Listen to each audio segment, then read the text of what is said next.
नमस्कार दोस्तों, स्टोरीज की सीरीज में स्टोरी नंबर 3 लेकर मैं आप लोगों के सामने आज हाजिर हूं। और दोस्तों, मैं संजीव सिकरवार चाहता हूं कि आप लोगों के learning skills, listening skills, observation skills कि आप किस तरीके से सुनते हैं, किस तरीके से वस्तुओं को देखते हैं, वो स्किल्स, वो कला आपकी बढ़ जाए। तभी आप एक अच्छे एडवोकेट, अच्छे इंसान या फिर अच्छे जज बन पाए। तो आज की ये तीसरी स्टोरी में मैं फिर सांचो पांजा की एक चुनौती लेकर आया हूं। सांचो पांजा के सामने जब वो अपने न्याय करने वाली सीट में बैठा है, सांचो पांजा कौन है ये आप मेरी पिछली स्टोरी से समझ गए होंगे दोस्तों। जिन्होंने नहीं देखी है वो पिछली स्टोरी देख लीजिए। आज की स्टोरी में दोस्तों दो कैरेक्टर हैं, एक व्यापारी है और दूसरा एक लेडी है। व्यापारी जब अपने व्यापार के लिए अपने पर्टिकुलर रास्ते से जा रहा था, तो उस जब द्वीप से गुजर रहा था, सांचो पांजा के द्वीप से जब गुजर रहा था, तो उसे वो एक लेडी दिखाई दे जाती है। लेडी थोड़ा सुंदर होती है, आकर्षक होती है, तो वो व्यापारी इस लेडी से बात करने लगता है। बात करते करते दोनों के अंदर, दोनों के बीच में एक एग्रीमेंट होता है और उस एग्रीमेंट में ये तय होता है कि ये दोनों आपस में सहमति से रिलेशन बनाएंगे, फिजिकल रिलेशन बनाएंगे और उसके बदले ये व्यापारी इस औरत को कुछ पैसे देगा। दोनों एग्री हो जाते हैं और अब रिलेशन बनने के बाद इस लेडी ने कहा कि ठीक है, आप ये पैसे जितने आपने कहे थे मुझे आप दे दीजिए। तो व्यापारी ने सोचा कि ये जो लेडी है ये तो शरीफ लग रही है, तो उसने अपना चांदी के सिक्कों से भरा हुआ थैला निकाला। उस थैले में से जितने सिक्के की बात हुई थी, सपोज 10 सिक्के की बात हुई थी, तो वो 10 सिक्के निकालकर इस लेडी को व्यापारी ने दे दिए। लेकिन इस स्त्री की जब उसके बैग पर नजर गई, तो उसका लालच बढ़ गया, स्त्री का लालच बढ़ गया। स्त्री को लगा कि इसके पास तो बहुत सारा धन है, इससे तो और भी धन लिया जा सकता है। तो स्त्री ने कहा कि आप मुझे और पैसे दीजिए और चांदी के सिक्के दीजिए। और व्यापारी कहता है कि नहीं, जो हमारा और आपका एग्रीमेंट हुआ था, मैंने उस एग्रीमेंट को पूरा कर दिया है, अब मैं आपको पैसे क्यों दूंगा। तो लेडी कहती है कि अगर आपने मुझे और पैसे नहीं दिए तो मैं आपके ऊपर आरोप लगाऊंगी कि आपने मेरे साथ जबरदस्ती की है, आपके ऊपर रेप का केस लगा दूं कि आपने मेरे साथ रेप किया। उसने कहा कि मैं ईमानदार आदमी हूं, मैं जो एग्रीमेंट करता हूं उसको फुलफिल करता हूं और मैं तुम्हारे इस एक्सटॉर्शन में फंसने वाला नहीं, मैं तुम्हारी इन बातों में फंसने वाला नहीं। तो वो कहती है तो फिर तुमको मेरे साथ चलना पड़ेगा राजा के पास, हमारे न्यायाधीश के पास। सांचो पांजा कहता है चलो ठीक है, चल देता हूं मैं। तो वो व्यापारी और ये स्त्री दोनों सांचो पांजा के दरबार में घुसते हैं। आगे व्यापारी है और पीछे वो स्त्री है। पूछा गया कि हाँ बताइए आपकी क्या शिकायत है। तो लेडी ने कहा कि साहब, इस व्यक्ति ने मेरे साथ जबरदस्ती की है, मेरे साथ रेप किया है। और यही बात जब उस व्यापारी से कही गई कि हाँ जी, आप कहिए कि आप क्या कहना चाहते हैं आपके ऊपर लगे हुए आरोपों के बारे में।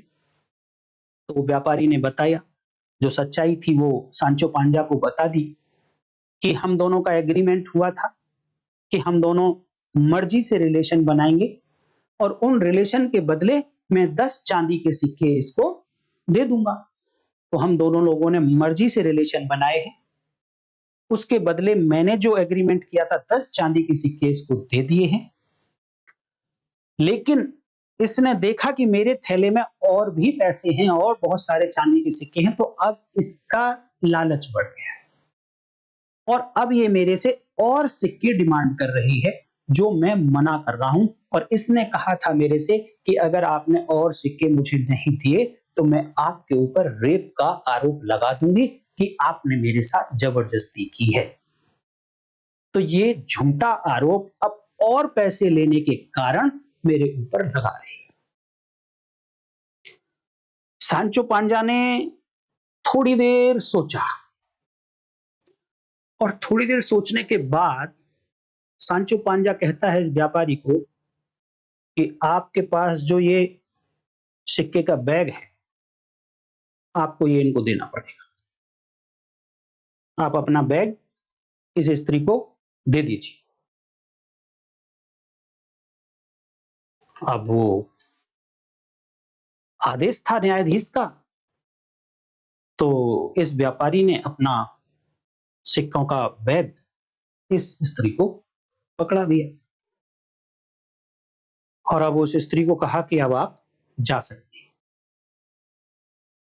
जैसे ही स्त्री चली तो सांचो पांजा की नजर इस व्यापारी के चेहरे पर जाती है। तो वो व्यापारी इस स्त्री को पीछे से ऐसे ऐसे घूर के देख रहा है और आंखों में से आंसू बस आने ही वाले हैं। सांचो पांजा को ऐसा लगा इसके चेहरे को देखकर। तभी सांचो पांजा कहता है इस व्यापारी को कि जाओ, आप अपना बैग छीन लाओ उससे।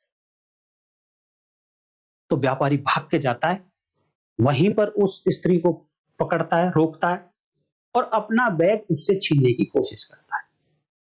लेकिन वो स्त्री अपने पेटीकोट में, अपने लहंगे में उस थैले को डाल देती है और इस टाइप से कस के उसको पकड़ देती है। व्यापारी अपनी पूरी ताकत लगाता है, पूरी कोशिश करता है कि मैं अपने इस पैसे को छीन लूं, अपने इस थैले को छीन लूं। उसने पूरी ताकत लगाने के बावजूद भी वो उस बैग को उस स्त्री से नहीं छीन पाया। जब वो व्यापारी थक गया, स्त्री नहीं थकी है, जब वो व्यापारी थक गया तो वो उसको छोड़कर खड़ा हो गया। उसे लगा कि अब तो मैं अपने पैसे इससे नहीं ले पाऊंगा। तभी सांचो पांजा उस स्त्री को बुलाता है और कहता है कि आप ये पैसों का बैग इस व्यापारी को वापस कर दीजिए। दोस्तों, यहां पर एक दूसरी स्टोरी एंड हुई है, लेकिन मैं आप लोगों से अब ये पूछना चाहता हूं कि सांचो पांजा ने ऐसा क्या देखा, ऐसा क्या सोचा जो उसने न्याय कर दिया। ये तो आप समझ रहे होंगे कि सांचो पांजा ने न्याय किया है, लेकिन क्वेश्चन मेरा आप लोगों से ये है कि सांचो पांजा ने न्याय कैसे कर दिया, क्या उसकी ऑब्जर्वेशन रही, वो आपको कमेंट करके बताना है। अगर आप इस तरीके से कमेंट करते रहेंगे, मेरी स्टोरीज को सुनते रहेंगे, तो आपको कहीं ना कहीं जब आप कोर्ट में खड़े होंगे, एज एन एडवोकेट खड़े होंगे या जज की सीट पे बैठेंगे, जब लोगों को सुनेंगे, तो आपके लिसनिंग स्किल्स बढ़ चुके होंगे या एक्टिविटी को ऑब्जर्व करने के स्किल्स बढ़ चुके होंगे। और ये मैं आपको बता दूं कि आप जब वर्ड्स सुने तो हर वर्ड्स पे आपकी अटेंशन होनी चाहिए और उस वर्ड में कोई एक्शन हुआ है तो उस एक्शन पर भी अटेंशन आपकी होनी चाहिए। सांचो पांजा ने ऐसा क्या सोचकर कहा कि आप उसको, लेडीज से पैसे उसने वापस लेकर दे दिए व्यापारी को, आप तो कमेंट में बताइए और मैं अगली बार एक वीडियो बनाकर आपको फिर मैं बताऊंगा कि किस तरीके से सांचो पांजा ने न्याय किया। तो दोस्तों आज की स्टोरी में यहीं, नेक्स्ट स्टोरी के लिए आप देखते रहिए लीगल लैंप और फिर मिलेंगे दोस्तों, तब तक के लिए नमस्कार, जय हिंद।